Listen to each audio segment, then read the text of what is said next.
Mi novela Talbot, mi segunda vida, ya está a la venta en Amazon. ¿A qué esperas para adentrarte en la carpa de los Talbot?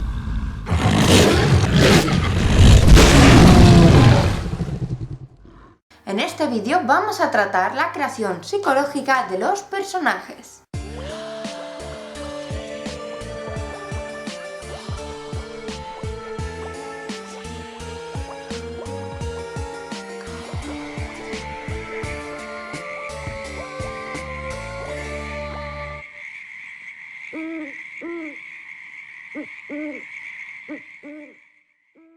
La gran mayoría de lo que voy a hablaros en este vídeo lo he sacado de los trabajos de una mujer que ha tratado mucho el tema de la creación de personajes y que ha profundizado en la parte psicológica de ellos. Esta autora es Linda Seger. Otra cosa que tengo que señalar es que aquí, en la creación psicológica, rige la regla del no cuentes, muestra. Así que en vez de decir que era un hombre que no hablaba con nadie, que incluso a veces parecía borde, es mucho mejor que le muestres por las acciones de ese personaje o por lo que dice ese personaje, que es una persona poco habladora y que incluso puede pecar de borde. Algo así como cruzó la oficina sin reparar en los saludos de los compañeros, directo a su cubículo donde se sentó frente al ordenador. Por ejemplo, mencionados estos dos pequeños apuntes, empecemos. En la creación de personajes, el apartado psicológico es tal vez el más importante de todos. En algunos casos también se podría denominar, así un poco cogido con pinzas, como la descripción del carácter del personaje. Se trata de mostrar cómo es su temperamento, cómo reacciona a los conflictos,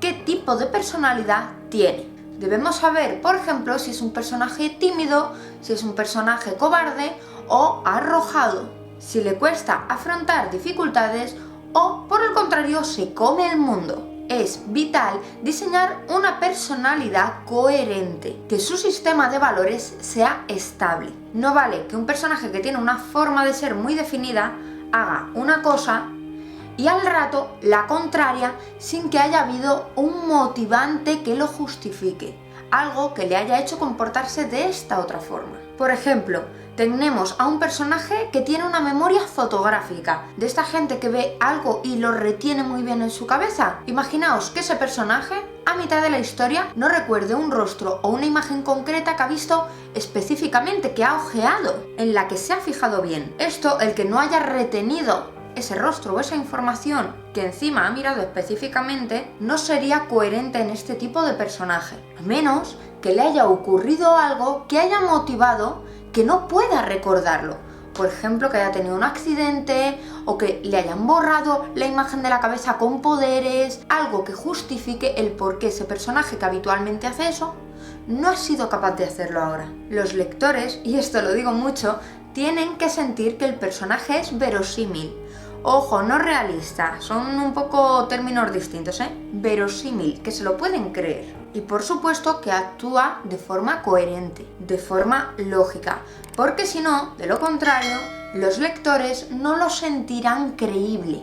Como es obvio, un personaje puede y suele cambiar a lo largo de la historia. Yo añadiría además que el protagonista o el elenco de personajes principales, protagonistas, deben cambiar por obligación. De las circunstancias del principio y de su forma de pensar del principio, tiene que haber algún tipo de evolución, a mejor, si sus circunstancias son malas, pues a mejor, o a peor. Además, en la mayoría de ocasiones, en eso consiste la historia, en que el personaje cambie de opinión o evolucione de alguna forma. A esto se le conoce como arco dramático del personaje, en cómo alguien pasa, por ejemplo, de ser un cobarde a tomar las riendas de su vida, o de cómo una persona que era incapaz de matar una mosca se convierte en un cruel asesino. Pero el tema de los arcos dramáticos de personaje, aunque tenga que ver con la psicología del personaje, no pertenece a la creación del mismo, sino que va de la mano con el diseño de la trama. Una de las cosas interesantes que dijo Linda Seger es que los personajes no existen en el vacío, sino que son un producto del contexto en el que se encuentran. Y este contexto está compuesto por su vida profesional, de qué modo se relaciona en y con su trabajo, a esto lo llamo ámbito trabajo, También su vida personal, cómo se relaciona con su familia y amigos, a esto lo llamo ámbito casa, y su vida privada, aquello que hace cuando nadie lo observa. Y a esto yo lo llamo ámbito tiempo libre. Mostrar, no contar, cómo es el personaje, cómo se comporta en estos tres ámbitos, ayudará al lector a entender su personalidad, el cómo actúa y reacciona ante las cosas y situaciones. Además, es interesante mostrar estos tres ámbitos al inicio de la historia, ya que es cuando el lector va a conocer al personaje. Nosotros, como escritores, debemos usar la personalidad que le hemos otorgado a ese personaje y meterla en la historia sin que chirríe. Un personaje tímido hasta el extremo, que no suele cruzar muchas palabras con su familia y que no tiene amigos, que ama encerrarse en su habitación y montar maquetas, es extraño que llegue al trabajo y que sea el alma de la fiesta, a menos que, y lo vais a oír mucho, pero es que se os tiene que grabar, este comportamiento tenga una justificación, un porqué bien explicado. Porque si no se justifica, desde fuera, para los lectores, carece de lógica su personalidad. Dentro de este contexto del que nos habla Linda Seger, dentro de esos tres ámbitos, tenemos que tener muy en cuenta ciertos factores, como pueden ser las influencias culturales. Todo personaje tiene un origen social, pues la clase media, baja, alta. Todo personaje tiene un origen religioso, católico, judío, ateo, hinduista, etc. Todo personaje tiene un origen educativo. Este origen educativo define la educación del personaje. En consecuencia, la cultura determina el ritmo del discurso, la gramática y el vocabulario que usará ese personaje. Porque un personaje de clase alta, ateo y que ha estudiado en una gran universidad no va a hablar ni por asomo parecido a una persona de clase baja que no ha tenido acceso a estudios y que es ultracatólico, por ejemplo. Y aquí tengo que hacer un apunte gordo, y es que si vais a escribir sobre otras culturas, otras regiones, otra zona que no sea vuestra propia cultura, la que habéis conocido desde pequeños. Si vais a escribir sobre ello, por favor, documentaros muy bien para no caer en errores tontos. Otro de los factores es el periodo histórico. Esta característica también determina el vocabulario y el discurso, ya que, dependiendo de la época, incluso algunas palabras pueden haber quedado obsoletas. Y, en otros casos, jerga que usamos actualmente ni siquiera existía. Cuidado también con esto. Otro de los factores, evidentemente, son los lugares geográficos, que es la zona en la que se encuentra emplazado nuestro personaje. No es lo mismo una supermetrópolis en la que vivan un montón de personas que un pueblecito perdido en las montañas de 100 habitantes. Conocer los lugares nos permite conocer a los personajes. En España tenemos la superstición de que trae mala suerte abrir un paraguas en un lugar techado, dentro de una casa, por ejemplo. Sin embargo, en Rusia esta superstición no existe. Otro factor es su pasado. Los hechos que le ocurrieran en su pasado al personaje influyen también en el contexto y configuran su personalidad. A esos sucesos que le ocurrieron antes de que empezara la historia se le llama trasfondo, y os hablo de él en el planificador de novelas, que si aún no lo tenéis podéis descargarlo de forma gratuita desde el enlace que os voy a dejar abajo en la descripción. Otro factor importante son las relaciones. Todos estamos rodeados de otras personas que nos influyen en mayor o menor medida. Por ejemplo, una madre o un padre muy posesivos puede hacer que sus hijos sean unos rebeldes que deseen quitarse de encima su influencia y por lo tanto, fuera del ámbito casa, sea una persona abierta y esté como loco por conocer mucha gente para poder irse fuera de casa con alguno de ellos a vivir. O, por el contrario, un padre o una madre muy posesivos también pueden hacer que sus hijos sean muy sumisos y que por nada del mundo pudieran hacer algo que los enfadara o los entristeciera. Eso también podría condicionar las relaciones del hijo fuera del ámbito casa y hacer que tuvieran problemas para relacionarse bien con otras personas. Esto que acabo de contaros es solo un ejemplo, pero hay miles de posibilidades de cómo serían esos hijos con diferentes matices y grados. Y este último factor del contexto casa con uno de los ámbitos, el de la profesión. Conocer la profesión de un personaje realmente es conocer su desempeño en el mundo, a qué se dedica, por qué lo hace, si le gusta o no. Por ejemplo, Sam, en El Señor de los Anillos, era jardinero. ¿Cómo influye eso luego a lo largo de la historia? ¿A él le gustaba ser jardinero? ¿Qué relación tenía él para con el mundo? ¿En qué influía su relación con la profesión para luego desempeñarse en su aventura? Ese tipo de preguntas es muy interesante hacérnoslas, o mejor dicho, hacérselas al personaje. Y sobre el tema de relaciones, quiero hablaros de una forma muy breve sobre una herramienta que puede ayudaros en el tema de las influencias del personaje. Esta herramienta es la constelación de personajes. Es un diagrama que representa el conjunto de los personajes principales y secundarios que participan en la trama y que están relacionados entre sí por distintos factores: trabajo, la amistad, la familia, etc. Es otro mapa conceptual, como el árbol genealógico, que os puede servir para tener una imagen visual clara de quién y en qué ámbito ejerce gran influencia en el personaje y, por tanto, condiciona de alguna forma su manera de actuar en ciertas ocasiones. Teniendo claro estas cosas, podemos lanzarnos e ir a crear el aspecto psicológico de nuestros personajes. Pero, ¿por dónde empezamos? Muchos escritores usan el método de creación, observar y replicar.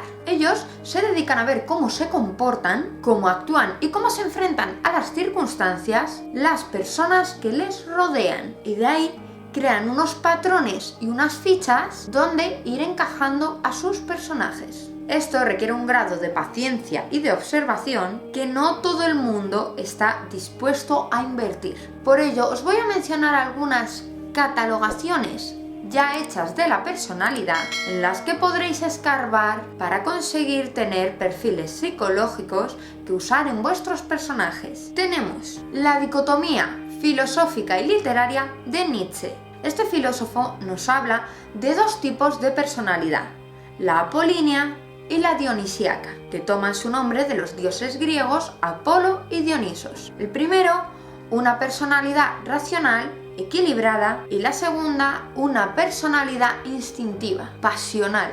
Este perfil de personalidad podemos encontrarlo en algunos personajes de las novelas de Jane Austen. Tenemos también la teoría de la personalidad de Carl G. Jung. Él nos habla de 8 tipos de personalidad basándose en las actitudes introvertido, extrovertido y adaptándolas a 4 funciones básicas del ser humano, que son pensar, sentir y percibir e intuir. Así tenemos las personalidades de intuitivo, introvertido, intuitivo, extrovertido, perceptivo, introvertido, perceptivo, extrovertido, sentimental, introvertido, sentimental, extrovertido, reflexivo, introvertido y reflexivo, extrovertido. También podemos ver los perfiles de personalidad del indicador de tipo Myers-Briggs. Madre e hija catalogaron la personalidad en 16 tipos distintos, teniendo en cuenta 4 aristas independientes que miden la extroversión, la introversión, el sentido y la intuición, el raciocinio y la sensibilidad, el juicio y la percepción. Esto nos da las personalidades a las que ellas llamaron inspector, protector, consejero, mente maestra, artesano, compositor, sanador, arquitecto, promotor, actor, campeón, inventor, supervisor, proveedor, profesor y mariscal de campo. Por otro lado, tenemos el modelo de los 5 grandes. Es un patrón en el estudio de la personalidad que examina la estructura de la misma a partir de 5 elementos amplios o rasgos de la personalidad, también llamados dimensiones de la personalidad, dando 5 tipos de personalidad: el factor O, que es la apertura a las nuevas experiencias; el factor C, que es la responsabilidad; el factor E, que es la extroversión; el factor A, que es la amabilidad; y el factor N, también llamado neuroticismo o inestabilidad emocional. La autora Verónica Roth se basó en este modelo para crear las 5 facciones de su saga Divergente. Podemos también recurrir al Eneagrama de la personalidad, este sistema de la clasificación de la personalidad nos presenta 9 tipos de personalidades que surgen del cómo abordan las relaciones con otras personas cada eneatipo, cuál es su sensación mental interna y los 3 valores posibles, antipáticos, apáticos y empáticos, lo que multiplicado nos da esas 9 personalidades del eneatipo. Esto es muy interesante porque el eneatipo también nos habla de la integración y de la desintegración de la personalidad que se pueden encontrar en el propio eneagrama. También a la hora de crear nuestros personajes podemos recurrir a las tendencias de Gretchen Rubin. Ella nos habla de 4 tendencias: favorecedor, cuestionador, complaciente y rebelde, en las que diferenciar a las personas, basándose en cómo respondemos a nuestras expectativas y a las de los demás. Este método no tiene una base científica ni psicológica, ya que Rubin creó las 4 definiciones para ayudar a personas a deshacerse de sus malas costumbres y crear hábitos saludables. Pero de verdad que las tendencias de Gretchen Rubin son súper interesantes y podéis sacar mucho jugo a vuestros personajes a través de estas 4 tendencias. Estas tendencias además se ven muy bien en los personajes de Crónicas del Fin, de José Antonio Cotrina y Gabriela Campbell. Y para crear personajes, digamos, más oscuros, más límite, extremos, malvados, podemos usar la tríada oscura. Es un tema de la psicología que se centra en 3 rasgos de la personalidad: narcisismo, maquiavelismo y psicopatía. El uso del término oscuro implica que las personas que poseen estos rasgos tienen cualidades malévolas. Las personas que puntúan alto en estos rasgos son más propensos a cometer crímenes, provocar malestar social y crear problemas graves para una organización, sobre todo si se encuentran en posiciones de liderazgo. Y enlazando con la tríada oscura, también para personajes así turbios podemos usar la caracterología criminal.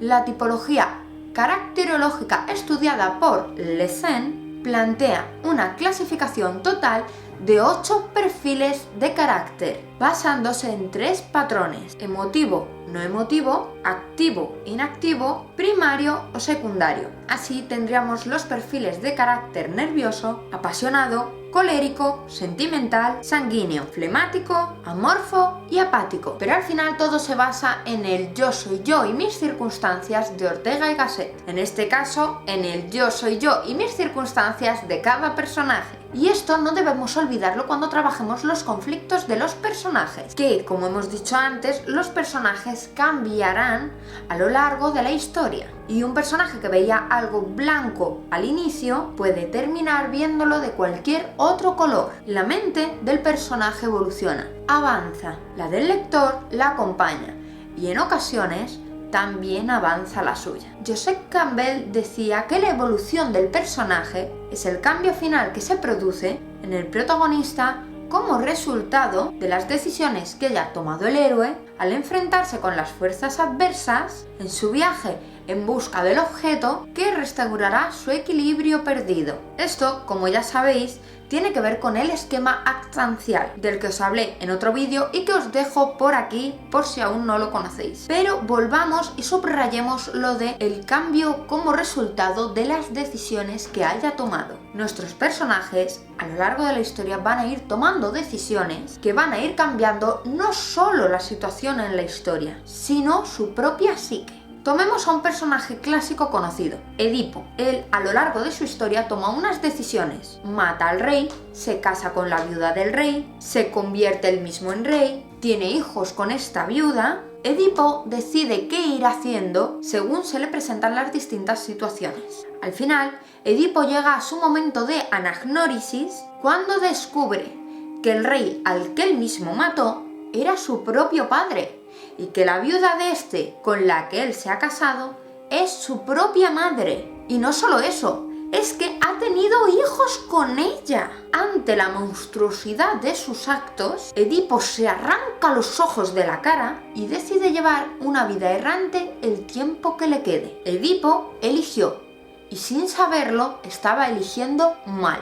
En el caso de este mito clásico, la gracia está en que Edipo fue precisamente abandonado por esos reyes por sus padres para que muriera siendo un bebé, porque una profecía al inicio de la historia decía que Edipo, cuando fuera mayor, mataría a su padre y se casaría con su madre. Y como dice el maestro Tortuga en la película de Kung Fu Panda, a veces encontramos nuestro destino en el camino que tomamos para evitarlo. También hay que aclarar que no todos los personajes han de tener una anagnórisis, y si la tienen, no tiene por qué ser tan grande como la de Edipo, ni conllevar una reacción tan extrema. Pero seguro que nuestro personaje cambiará. Su aspecto físico lo hará, su psique y su mente y percepción también cambiarán. Pero recordemos, esto debe hacerse acorde a la personalidad del personaje y justificando los cambios de personalidad. Todo debe tener coherencia. Y creo que aquí voy a dejar el vídeo. Sobre los tipos de clasificaciones, los perfiles de personalidad psicológica de los que os he hablado antes, tengo pensado sacar públicamente en el canal de YouTube una serie de vídeos tratándolos, explicándolos con más detenimiento, con más detalle. Por si a alguien os apetece usar ese tipo de catalogaciones, pero os da pereza o no queréis investigar sobre ello en internet, para ponéroslo facilito. Espero, como siempre, que este vídeo os haya parecido interesante y, sobre todo, útil. Un saludo muy fuerte y que creéis muchos personajes. Y no olvides suscribirte a mis redes, donde podrás encontrar más información y artículos sobre el mundo de la escritura, de la publicación y de eventos relacionados con la literatura.